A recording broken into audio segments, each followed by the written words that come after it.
Hello दोस्तों, केना छी अहाँ सब? अहाँ सबके स्वागत करै छी एक और नया ब्लॉग में। तो चलू आई के ब्लॉग में अहाँ सबके देखाबे जा रहल छी मिक्स वेज के सब्जी केना बनायल जाइ छै, एकदम आसान तरीका और देसी तरीका से गाँव जकाँ स्वाद मिलत। तो चलू देखियो, सबसे पहले आलू काटि लेब एहन हिसाब से। ओहिके बाद ई आलू, ओहिके बाद कोबी काटि लेब, ठीक छै। कोबी के बाद ई कदीमा या कदीमा काटि लेब, ठीक। ई सजमनि छै, सजमनि के सेहो काटि लेब।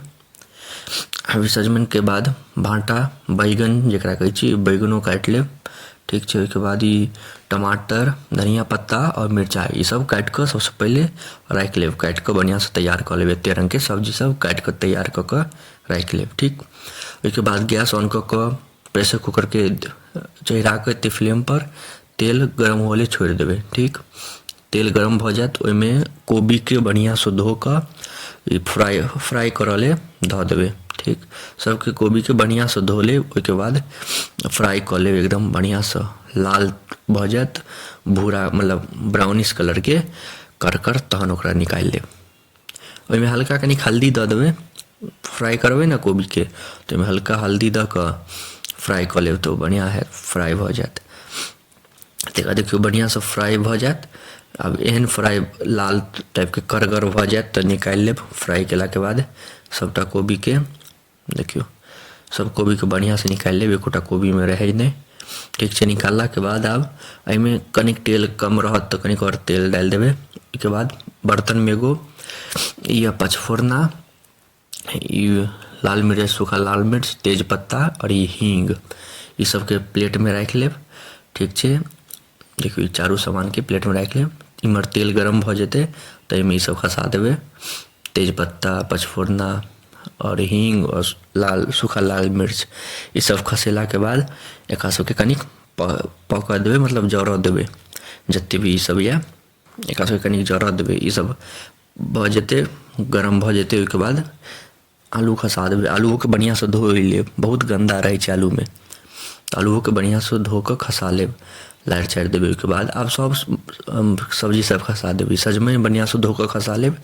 आब तुरते सब सब्जी सब खसि जेतै, बस एक एगो कोबिएके फ्राई करऽके रहै छै और किछोके फ्राई करऽके जे जरूरत छै। तऽ देखियौ अब सजमनिके खसा लेलिए बढ़िआँसँ, सब सब्जीके बढ़िआँसँ धो लेब, ठीक। ओहिके बाद अब बैगनके बढ़िआँसँ धो कऽ खसा लेबै। देखियौ बैगनोके खसा लेब बढ़िआँसँ धो कऽ। जेना जेना बताबै छी स्टेप बाय स्टेप अहाँ सब ओना बनायब तऽ एक नम्बर सब्जी बनत, एतेक मजा आयत खायमे। हमसब मिक्स वेज सब्जीके डालनोहो कहै छियै। देखियौ अब कदीमाके बढ़िआँसँ धोइ कऽ सेहो खसा लेब, ठीक छै। देखियौ बढ़िआँसँ धोइ लेब सब कदीमाके आ तहन खसा देबै। जेना जेना हम बताबै छी ओना ओना अहाँसब बनाउ, एक नम्बर बनत। सब सब्जी खसेलाके बाद ओहिके बाद बढ़िआँसँ लारि चारि देबै ऊपर नीचाँ। सब सब्जी जतेक भी सब्जी हैत, अहाँके पास कोनो आओर एक्स्ट्रा सब्जी हैत सेहो सब खसा देबै।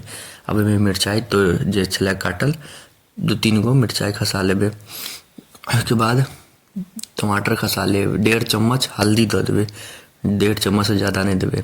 आ नमक 3 चम्मच, 3 चम्मचसँ ज़्यादा नहीं देबै, 3 आ कनिक ज़्यादा कनि दऽ देबै। ओहिके बाद फेर सबके मिला लेब बढ़िआँसँ।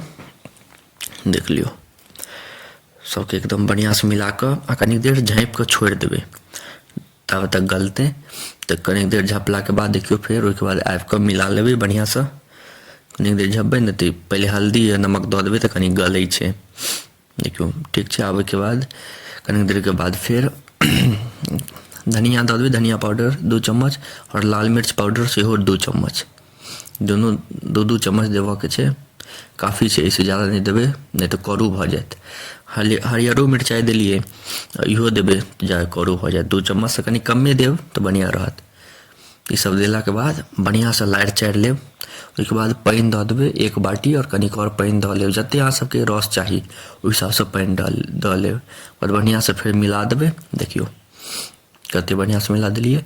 आब एहिमे जे फ्राई केने रहिए कोबी से खसा देलिए, इहोके खसा कऽ फेर लारि चारि लेब बढ़िआँसँ, ठीक छै। लारि चारिके बाद आब एकर प्रेशर कुकरके ढक्कन लगा देबै, बढ़िआँसँ लारि चारि लेब। एकर प्रेशर कुकरके ढक्कन लगा कऽ 3 सीटी मारऽ देबै आरामसँ। 3 सीटी काफ़ी छै, देखियौ 3 सीटी काफ़ी है। 3 सीटी मारऽ देबै, आरामसँ बनि जायत।